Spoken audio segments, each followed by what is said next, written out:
The art gallery was always coldest at night when the ship's environmental systems cycled down to conserve power and the transperistyle viewports radiated the absolute zero of deep space into the chamber,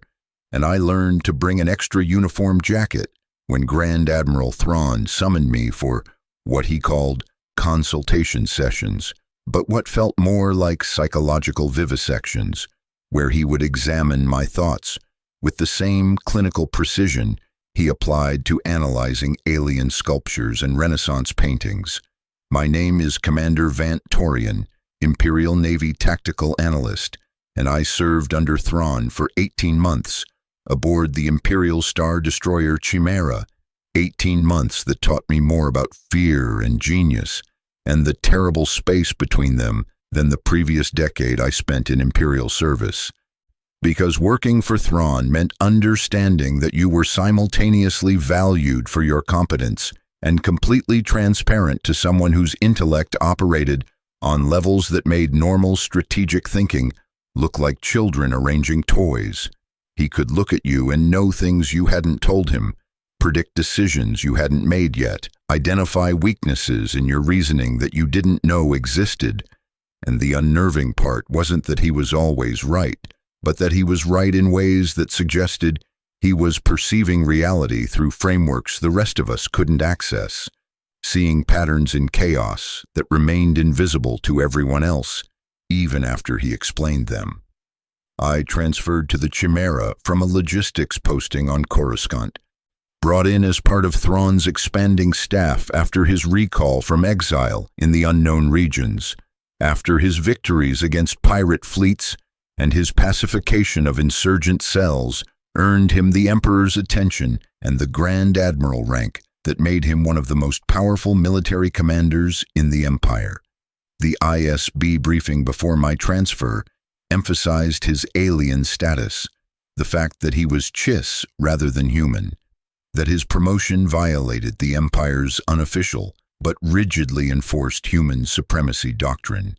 and that his presence in Imperial command structure created resentment and suspicion among officers who believed that non-humans were inherently inferior and that his success was either overblown propaganda or the result of unfair advantages that real humans couldn't compete against.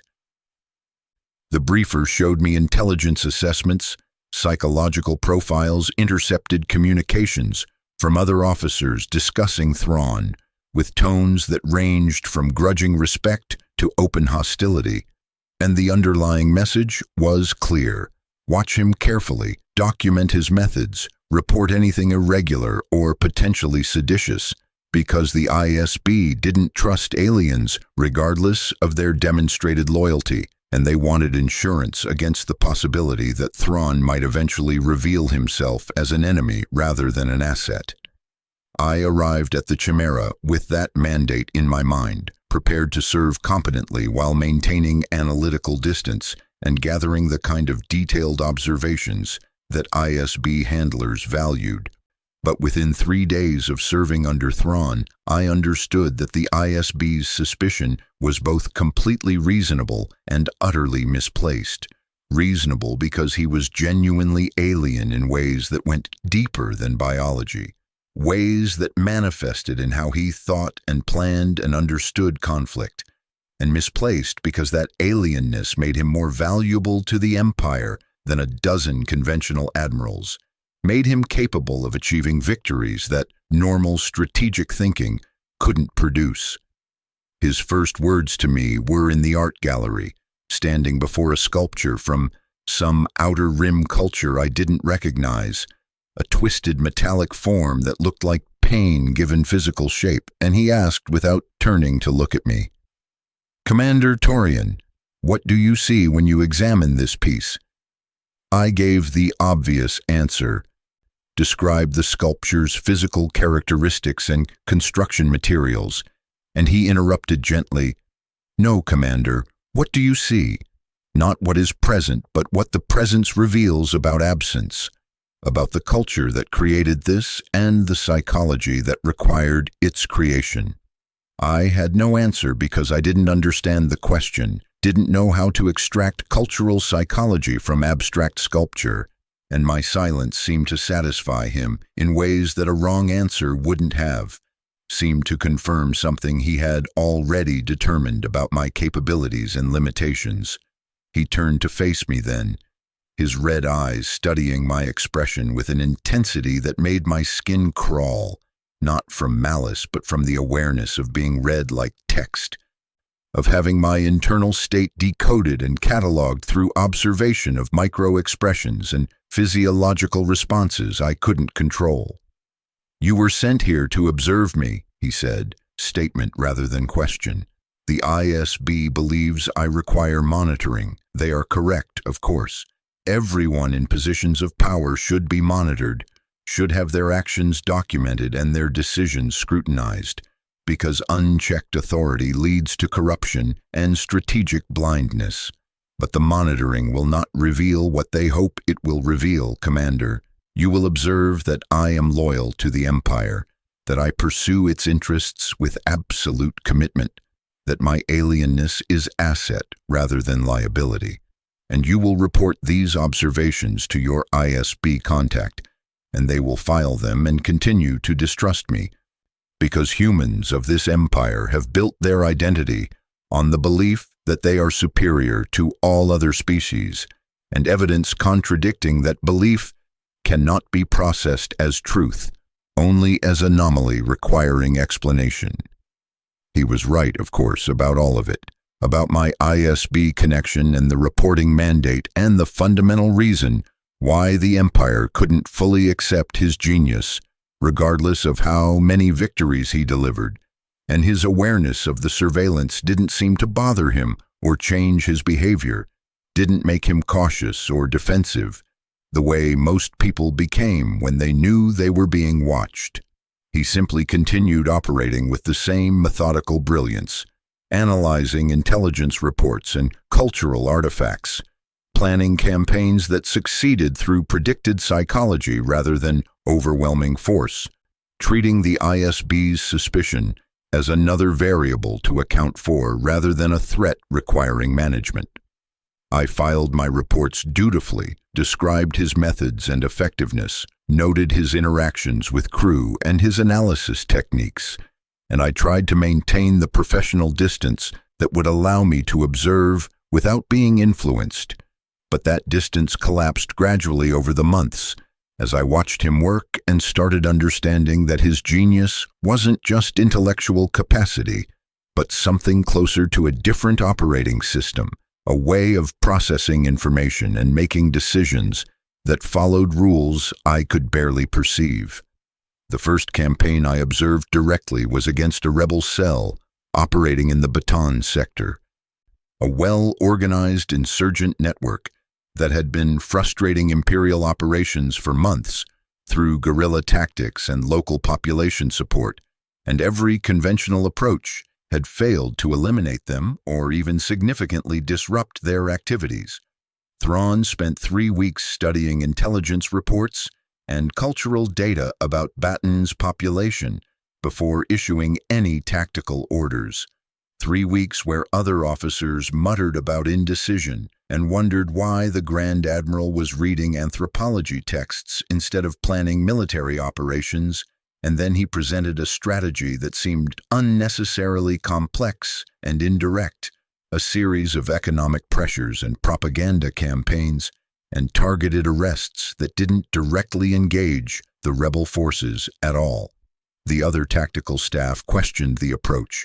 argued that overwhelming military force would be more efficient and more consistent with Imperial doctrine, and Thrawn listened to their objections with perfect patience before explaining that the rebels on Baton derived their strength from popular support that was rooted in specific cultural grievances about Imperial trade policies and resource extraction, and that eliminating those grievances while simultaneously demonstrating that rebel activity led to negative consequences for the communities that harbored them would achieve more permanent victory than military suppression could. His prediction was exact.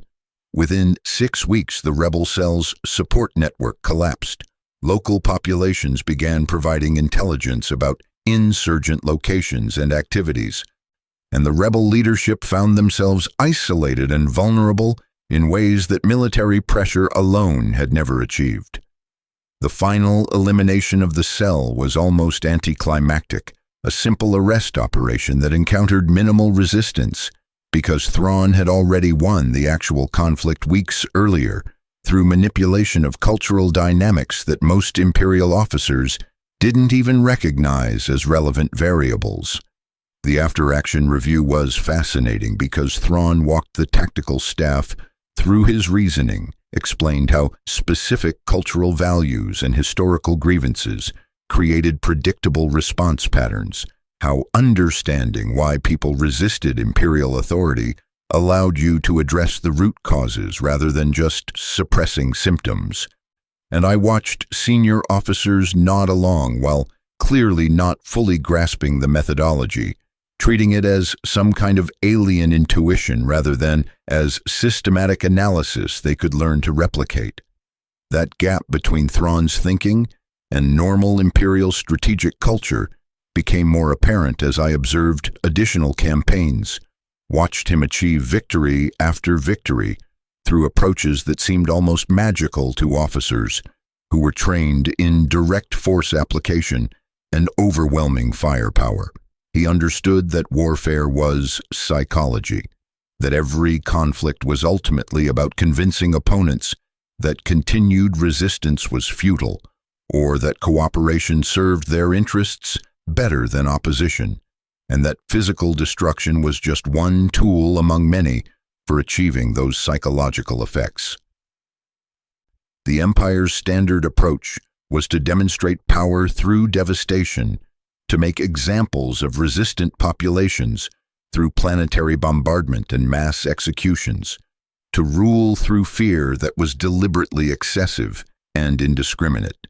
Thrawn's approach was more surgical, more targeted, identifying specific psychological leverage points and applying precise pressure that produced desired behavioral changes without generating the kind of resentment that fueled ongoing resistance. The difference was efficiency, ultimately. Thrawn's methods produced stable compliance that required minimal ongoing enforcement, while conventional Imperial brutality produced temporary submission that required constant terror to maintain, and the long-term resource implications favored Thrawn's approach significantly. But the Empire's leadership couldn't quite accept this analysis because it contradicted the fundamental premise that overwhelming force was not just effective but morally necessary, that demonstrating absolute power was intrinsically valuable, regardless of its tactical efficiency. There was an ideological commitment to brutality that went beyond strategic calculation, a belief that the Empire's legitimacy derived from its willingness to inflict unlimited violence on anyone who challenged its authority, and Thrawn's more measured approach felt like weakness to officers who had built their identities on being instruments of that unlimited violence. I documented all of this in my ISB reports, described the tension between Thrawn's effectiveness and Imperial cultural resistance to his methods, tried to articulate why his genius was simultaneously valued and resented by the command structure he operated within. My ISB handler seemed frustrated by these reports, kept asking for evidence of disloyalty or seditious intent, kept pushing me to find something compromising that would justify their suspicion, and I kept explaining that Thrawn was perhaps the most genuinely loyal Imperial officer I had encountered, that his commitment to the Empire's success was absolute, even when that commitment required him to work against Imperial cultural prejudices and strategic dogma. The handler didn't want to hear that, didn't want to accept that an alien could be more loyal than humans, and eventually he stopped asking for specific evidence and just demanded that I continue monitoring and reporting everything, that I document Thrawn's activities with enough detail that the ISB could make their own determinations about his reliability. The art gallery sessions became more frequent as Thrawn started using me as a sounding board for his strategic analyses, walking me through his reasoning processes and explaining how he derived tactical insights from cultural artifacts and anthropological data. He would show me a painting from some conquered world and explain how its composition revealed hierarchical social structures, how color choices indicated attitudes toward authority,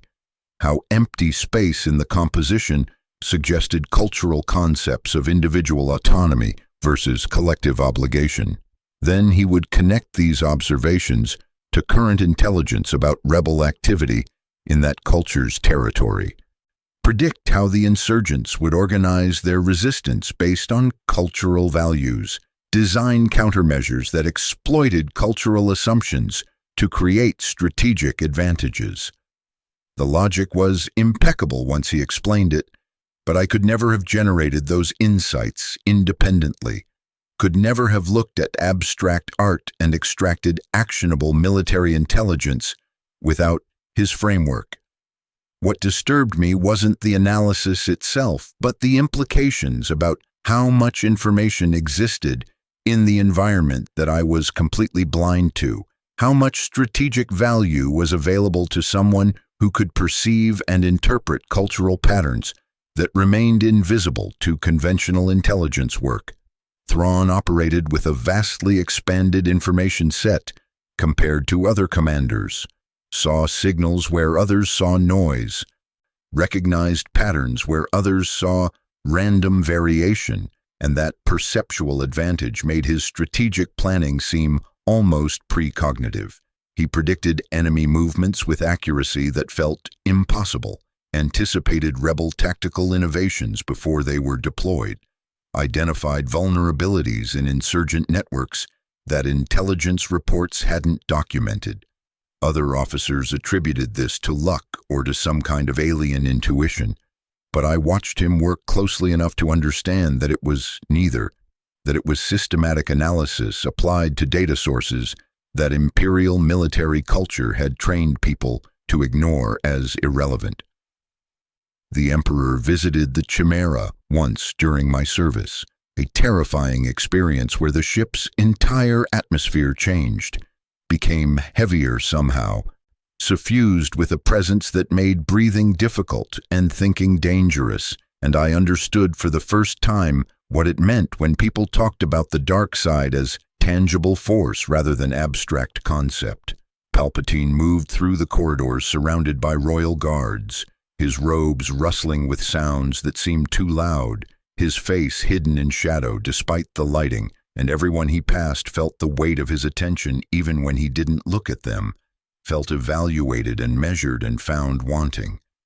The Emperor met with Thrawn privately in the art gallery, and I was not present for their conversation, but I monitored the security feeds and watched their body language, watched Palpatine examine the sculptures and paintings, while Thrawn explained his analytical methods, and the Emperor seemed genuinely interested, seemed to recognize in Thrawn's cultural analysis something that resonated with his own understanding of how to manipulate and control populations. After the Emperor departed, Thrawn summoned me to the gallery and asked what I had observed about the meeting, and I described the oppressive presence and the apparent approval the Emperor showed for Thrawn's methods, and Thrawn nodded slowly and said something I'm still trying to fully process. The Emperor understands that power is ultimately psychological, that controlling what people believe and desire is more effective than controlling their actions through force. He uses the dark side to achieve this control, to project fear and inevitability and the futility of resistance. I use cultural analysis. The methodologies differ, but the strategic principle is identical. He recognizes this commonality, recognizes that I am working toward the same ends through different means, and that recognition provides me with protection against those who would prefer to see me eliminated for being alien. The statement was disturbing because it suggested that Thrawn understood his position in the Empire as fundamentally precarious, that his genius only protected him as long as it was valued more than the xenophobia that made humans uncomfortable with his success, and that he maintained his safety by continuously demonstrating strategic value that exceeded the discomfort his presence created. It suggested he was calculating his own survival probabilities while executing campaigns against rebels, that he was fighting on multiple fronts simultaneously. The external conflict against insurgents and the internal political battle to remain alive and empowered, despite being alien in an empire built on human supremacy.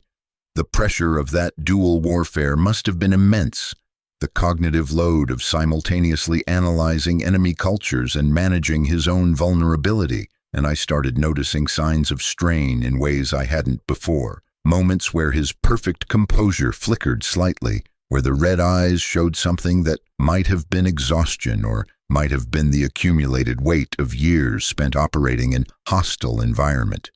The campaign against the rebel base on Atollon demonstrated Thrawn's capabilities at their peak, a masterwork of strategic planning that combined cultural analysis with tactical brilliance and resource coordination across multiple Imperial assets. He predicted the base's location by analyzing rebel cultural patterns and logistical constraints, determined how they would respond to Imperial pressure by studying their leadership psychology and organizational culture, planned a systematic elimination of their escape routes and support networks that would leave them trapped and vulnerable when the final assault came. The operation took months to develop, required coordinating with Imperial forces across multiple sectors, involved economic warfare and propaganda campaigns and intelligence operations that gradually isolated the rebel base until it became strategically untenable. I watched him orchestrate this campaign from the Chimera's command deck, watched him issue orders that wouldn't make sense until weeks later, when their consequences cascaded into the effects he had predicted, watched him manipulate rebel decision-making by controlling what intelligence they had access to and how they interpreted that intelligence. It was warfare as art, as complex choreography, where every movement served multiple purposes and where the outcome was determined long before the actual battle commenced. The rebels fought desperately when the final assault arrived, deployed their starfighter squadrons and defensive installations and called for reinforcements that Thrawn had already positioned forces to intercept. And they died professionally and courageously while achieving nothing except confirming the accuracy of Thrawn's predictions about their tactics and capabilities. The victory should have solidified Thrawn's position, should have demonstrated conclusively that his methods were superior to conventional approaches. But instead, it generated resentment from other Imperial commanders who felt diminished by his success, who argued that they could have achieved similar results through direct assault without the months of preliminary maneuvering. The political response taught me something important about Imperial culture. Competence was valued only to the extent that it confirmed existing hierarchies and beliefs, and competence that challenged those hierarchies by coming from unexpected sources was threatening regardless of its effectiveness. Thrawn's genius made other commanders look inadequate by comparison, forced them to confront their own limitations, and rather than learning from his methods, they chose to dismiss or minimize his achievements, to attribute his success to factors that preserved their sense of superiority. I documented this dynamic in my ISB reports, tried to explain that the Empire was undermining its own military effectiveness by failing to adopt Thrawn's methodologies more broadly, by treating cultural analysis as alien eccentricity rather than as critical strategic capability that should be taught in Imperial academies and integrated into standard operational doctrine. My handler responded with what felt like deliberate obtuseness, kept suggesting that Thrawn's methods were too complex for normal officers to implement, that they required alien perception that humans couldn't replicate, and I realized that the ISB had already decided that Thrawn's genius couldn't be incorporated into Imperial culture because doing so would require admitting that non-humans could offer valuable insights that humans lacked. And that admission would destabilize the ideological foundation that justified human supremacy as Imperial organizing principle.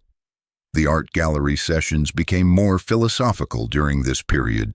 Thrawn apparently recognizing that I was one of the few officers who actually tried to understand his thinking rather than just implement his orders without comprehension.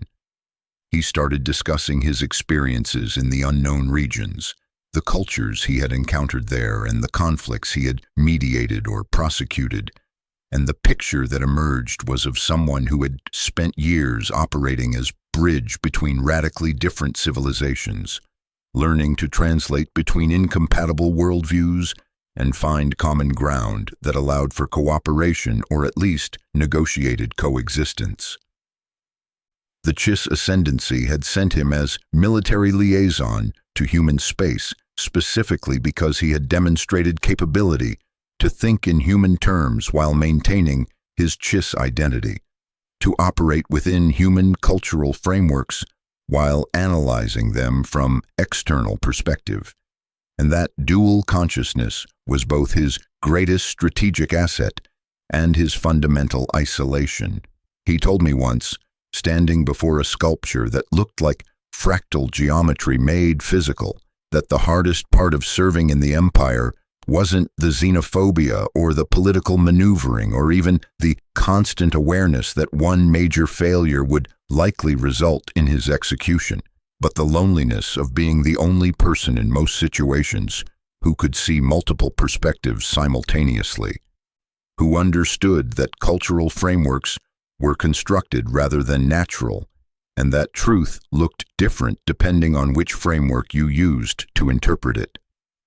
Humans of this empire believe that their perspective is objective reality, he said, that their cultural values are universal principles rather than contingent historical developments. This belief makes them powerful because they never doubt their own righteousness, but it also makes them blind to strategic opportunities that require understanding how other cultures perceive reality differently. I can see both perspectives, can understand how the Empire appears to those it conquers, and how conquered peoples appear to Imperial eyes. And that dual vision produces strategic advantage but also fundamental disconnection from both positions. I am neither fully Chiss nor fully Imperial, neither insider nor outsider, but something suspended between positions, and that suspension is necessary for my effectiveness, but also ensures I will never truly belong anywhere.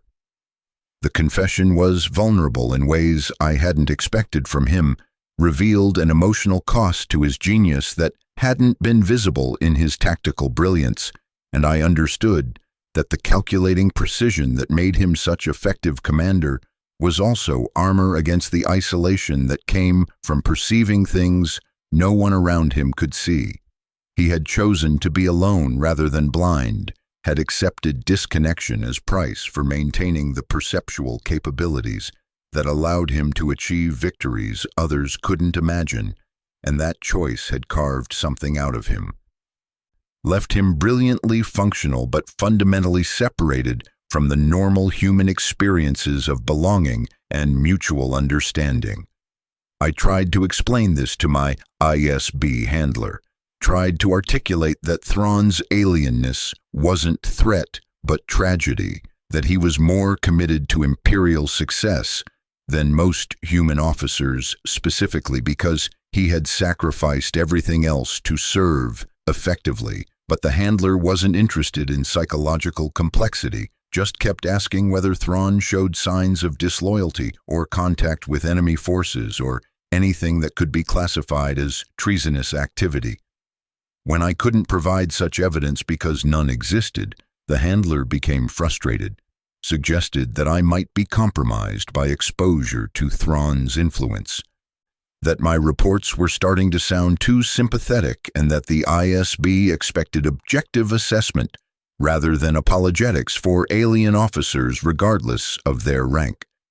The implicit threat was clear. If I didn't provide the evidence of Thrawn's unreliability that the ISB wanted, I would become suspect myself, would be classified as someone who had been turned by prolonged contact with non-human command authority. I was trapped between honest reporting and institutional expectations, between the truth I observed daily and the narrative my handlers needed to justify their predetermined conclusions, and I understood for the first time what Thrawn meant about perspective being constructed rather than natural, about how organizational culture determined what counted as evidence and what got dismissed as anomaly. The ISB couldn't accept that an alien might be more loyal and effective than human officers because that acceptance would undermine the entire ideological structure that justified imperial xenophobia. So they kept looking for proof that confirmed their existing beliefs, regardless of what reality demonstrated. The crisis came during the campaign to recover the TIE Defender project from Lothal,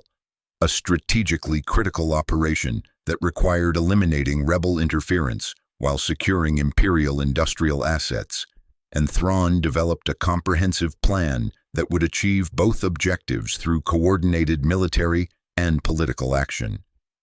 But Governor Price, the human Imperial administrator responsible for Lothal, acted independently to accelerate the timeline,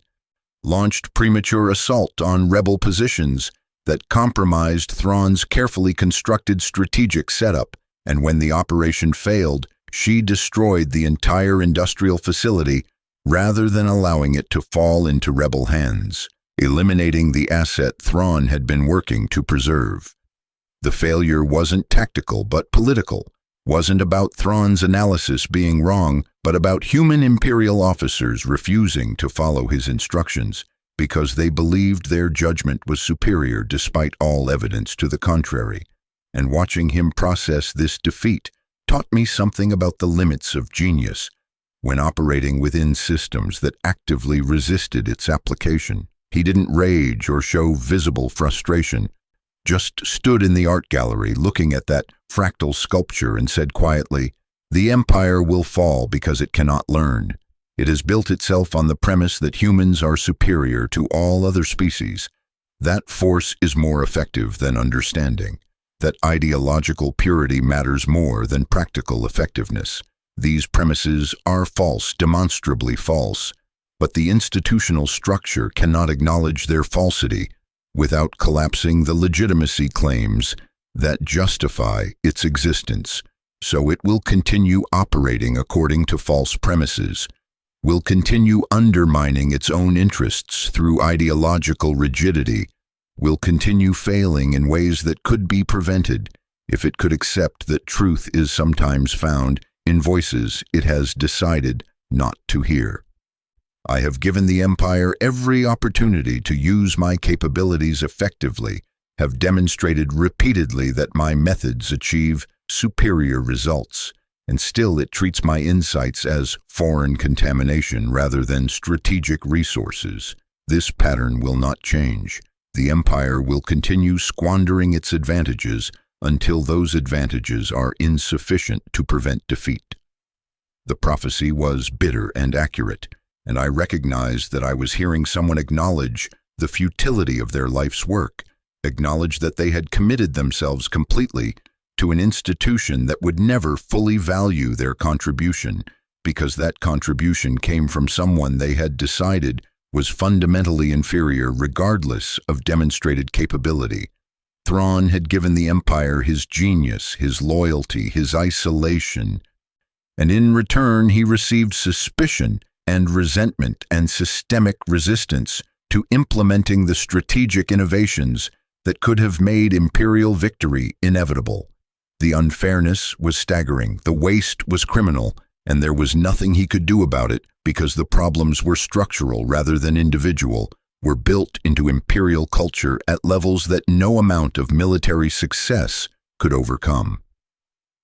I stopped filing ISB reports after that conversation,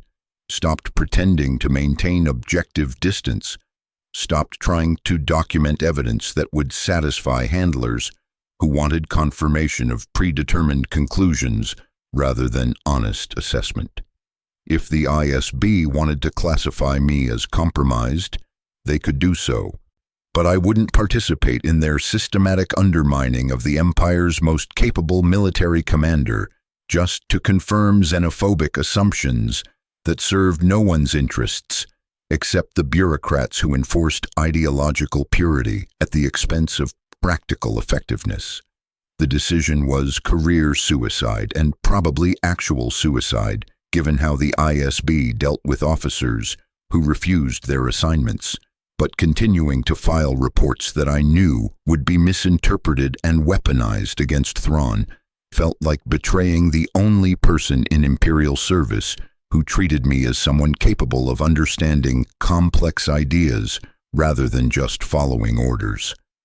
My handler contacted me twice demanding overdue reports, and I provided minimal responses claiming technical difficulties with secure communication equipment, and then the inquiries stopped, which suggested either that I had been classified as compromised and was being monitored through other channels, or that the ISB had found different sources for intelligence about Thrawn's activities. Either way, I was likely on a list of people who would eventually be detained and interrogated and either reconditioned or eliminated, depending on what the interrogation revealed about the extent of my ideological corruption. The knowledge should have terrified me, but instead it felt like relief, like I had finally stopped participating in the systematic undermining of competence that characterized so much of Imperial culture, like I had chosen integrity over survival in a system that demanded constant sacrifice of the former to ensure the latter. Thrawn never acknowledged that I had stopped filing ISB reports, never asked about my handler or whether I was continuing surveillance, but his behavior toward me shifted slightly, became warmer or at least less guarded, like he recognized that I had made choice that aligned me more fully with his objectives, even though that choice was professionally suicidal. He started including me in higher-level strategic planning sessions, explaining his reasoning in greater detail, treating me as actual strategic advisor rather than just tactical coordinator who needed instructions. I learned more about military strategy in those final months aboard the Chimera than I had learned in 10 previous years of Imperial service, learned to recognize cultural patterns and derive tactical implications, learned to think several moves ahead and consider how opponents would respond to my responses rather than just planning immediate actions. But I also learned the futility that came from thinking too clearly in organization that punished clarity, learned what it meant to see better solutions while being forced to implement worse ones because organizational culture prevented rational decision-making, learned the specific despair that comes from understanding that your insights will be ignored precisely because they're correct in ways that challenge existing power structures. Thrawn lived with that despair constantly, maintained his effectiveness despite knowing that the Empire would never fully utilize his capabilities, kept achieving victories that would be dismissed or attributed to luck or alien trickery rather than systematic analysis that could be taught and replicated. The psychological strength required for that sustained performance was staggering, and I don't think I fully appreciated it until I experienced just a small fraction of the same dynamic, until I tried to explain tactical insights derived from Thrawn's methods to other Imperial officers and watched them reject those insights, not because they were wrong, but because accepting them would require acknowledging that their own understanding was inadequate. The Battle of Atallan ended with strategic victory but operational complications. The rebel base destroyed, but their leadership escaped through intervention from Force users that Thrawn hadn't adequately predicted in his planning. and I watched him analyze this failure with the same dispassionate precision he applied to successes. He identified specific gaps in his intelligence about Force user capabilities, documented how Force abilities created tactical options that normal cultural analysis couldn't predict, updated his strategic frameworks to account for paranormal variables that violated physical laws and rational tactical assumptions. The process was fascinating because it demonstrated that his genius included capacity to recognize limitations and adapt methodologies to address them, that he wasn't rigid in his analytical approach, but flexible enough to incorporate new information categories when evidence demanded it.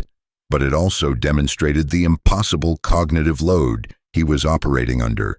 the requirement that he master not just military strategy and cultural analysis and political maneuvering, but also metaphysics and paranormal capabilities and reality-distorting powers that normal humans couldn't perceive directly. He was expected to compete against opponents who could see the future and manipulate minds and move objects through thought, expected to develop countermeasures against abilities that most Imperial doctrine denied existed, expected to achieve victory against enemies who violated every assumption that conventional tactical planning was built on. The Force was the variable that made his normal genius insufficient, the factor that introduced genuine uncertainty into his otherwise precise predictions, and I could see him struggling with frustration at encountering the limits of analysis and finding phenomena that resisted systematic understanding and required responses that felt more like superstition than strategy. He told me once, late at night in the art gallery, that the Force was the aspect of reality that most troubled his worldview, the thing that suggested there were patterns he couldn't perceive and influences he couldn't account for, no matter how sophisticated his analytical methods became. I can understand culture and psychology and strategic incentives, he said, can model how rational actors respond to material conditions and information availability, can predict behavior based on historical patterns and observable preferences. But the Force introduces genuine randomness, or perhaps predetermined destiny. I cannot determine which, and either option undermines the premise that understanding leads to prediction. If the future is already determined by Force currents that flow beneath conscious awareness, then all my analysis is elaborate self-deception, false sense of control over outcomes that are actually inevitable, regardless of my planning. And if the Force introduces true randomness, if Force users can make decisions that violate their own psychology and strategic interests because the Force guides them toward actions they don't consciously understand, then my ability to predict their behavior is fundamentally limited, no matter how perfectly I understand their culture and motivations. The philosophical crisis was real, and it explained why he had been caught off guard by the Force intervention at Atollon, why his normally perfect predictions had failed when Jedi appeared and acted in ways that violated every rational tactical expectation. He was encountering the limits of scientific analysis, the point where systematic understanding broke down and gave way to mystery or faith or acceptance of phenomena that couldn't be reduced to comprehensible patterns. For someone whose entire identity was built on understanding, on perceiving patterns that others missed, this encounter with genuine unpredictability was existentially threatening, called into question whether his genius was actually touching reality or just constructing elaborate models that happened to match outcomes until they didn't. I tried to offer comfort, tried to suggest that even partial understanding was valuable, that being right 90% of the time was vastly better than the imperial average, but he dismissed this easily because excellence measured against human mediocrity wasn't his standard. He measured himself against perfect comprehension, against the ideal of complete strategic control where every variable was accounted for and every outcome was predetermined by superior analysis, and anything less than that ideal represented failure regardless of how it compared to others' performance. The standard was impossible, probably psychologically destructive, but it was also what drove his continuous improvement, what kept him searching for better frameworks and more complete information sources, rather than resting on the considerable achievements he had already accomplished. The Empire didn't deserve him, didn't deserve his brilliance or his loyalty or his willingness to maintain effectiveness despite institutional resistance. And watching him work during those final months aboard the Chimera, I became increasingly angry at the systematic waste, at the organizational culture that treated its most capable commander as suspect alien rather than invaluable asset, at the ideological rigidity that prevented learning from his methods and incorporating them into standard doctrine. The Empire was losing the war against the rebellion because it couldn't adapt, couldn't learn, couldn't accept that its fundamental premises about human superiority and force supremacy were liabilities rather than assets, and the person who could have taught them how to adapt was being systematically undermined by the very xenophobia that made adaptation necessary. I don't know what eventually happened to Grand Admiral Thrawn, whether he survived the Empire's collapse or was killed in the chaos or disappeared back into the unknown regions to serve the Chiss ascendancy that had originally sent him into human space. I was transferred off the Chimera suddenly, without warning or explanation, loaded onto a transport and sent to a penal facility on Vrissa, where political prisoners and ideological deviants underwent re-education through labor and therapeutic interrogation. The ISB had finally decided I was sufficiently compromised to require correction, had determined that my exposure to Thrawn's alien thinking had corrupted my proper imperial perspective, and I spent 6 months in detention, being systematically broken down and rebuilt according to specifications that better matched institutional requirements. The re-education was partially successful, managed to restore my official loyalty and make me functional for continued service, but it couldn't erase the understanding I had gained serving under Thrawn, couldn't eliminate my capacity to see patterns they wanted me to be blind to, couldn't make me forget what genius looked like when it was fully deployed against worthy problems. I'm writing this confession from a listening post in the Outer Rim, my new assignment after re-education, monitoring communications for rebel activity and filing reports that are probably never read by anyone important, and I keep thinking about those art gallery conversations,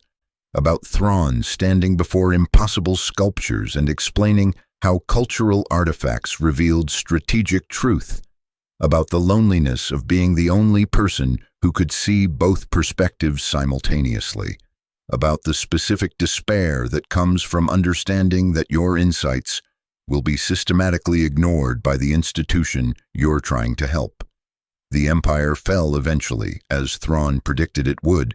fell because it couldn't learn or adapt or accept that its fundamental premises were false, and watching it collapse from my remote monitoring post,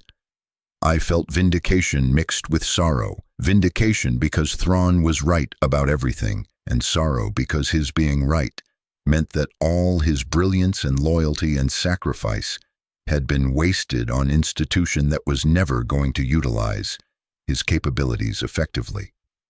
He gave the Empire every advantage, every opportunity to become something more than authoritarian human supremacy enforced through overwhelming violence, and it rejected those advantages because accepting them would have required admitting that non-humans could offer insights humans lacked,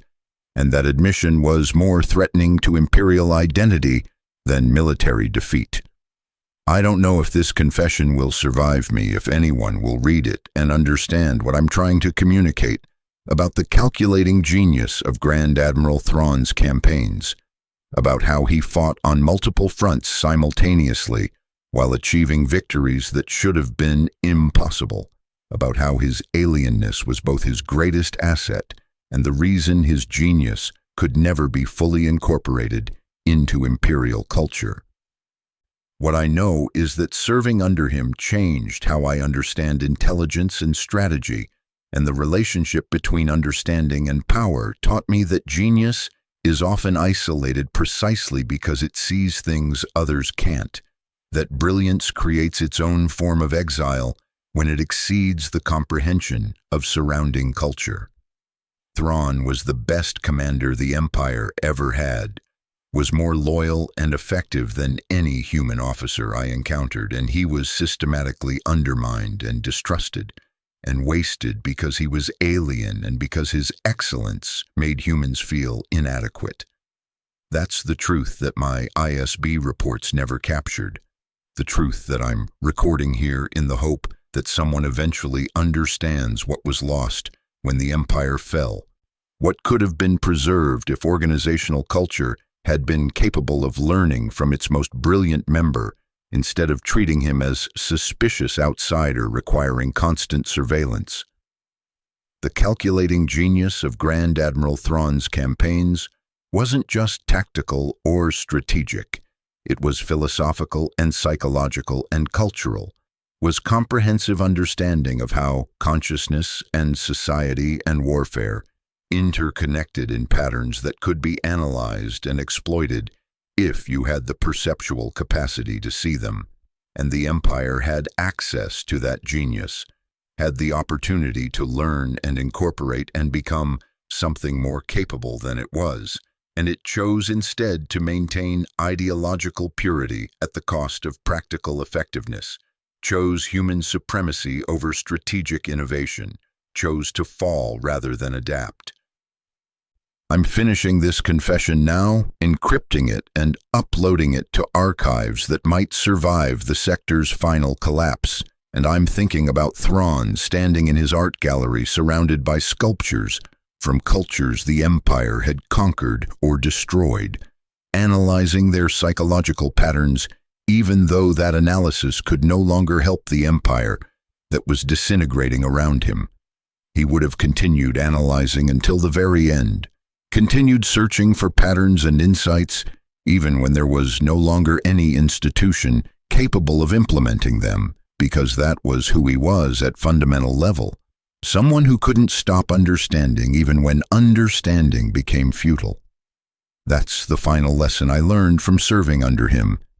Genius continues functioning even after its utility expires. You continues perceiving and analyzing because those capabilities aren't just tools but identity, and you can't turn off your own consciousness just because circumstances make it strategically irrelevant. Thrawn was calculating to the end, brilliantly and uselessly calculating, and I'm doing the same thing now, recording observations that probably no one will read about someone who probably no one will remember accurately. And perhaps that's what happens to everyone who sees more clearly than their surrounding culture permits. They keep seeing and documenting and trying to communicate until finally no one is listening and the insights dissolve into historical noise that future generations won't know how to interpret.